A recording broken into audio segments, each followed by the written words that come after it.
Hi everyone, and welcome to another episode of Ian is a Weirdo. Today I'm just going over my completed Beetlejuice bag. So this is a Japanese knot bag.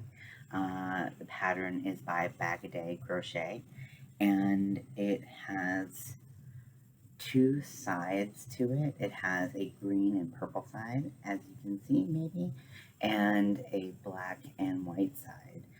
The handles are purple and white.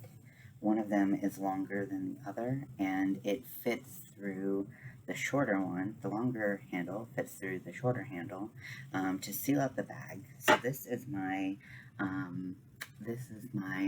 bag for trick-or-treating, and I'm really excited about it. It turned out really fun, and I can't wait to use this all year round. This is like my dream bag, so I'm super excited about it, and it's great for holding candy. It is great for holding groceries, and it's just really nice.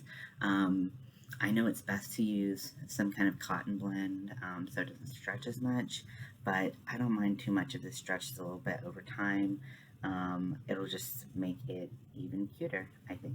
So here's the final bag. I hope you guys enjoyed this, and I can't wait to share the next project with you. Bye.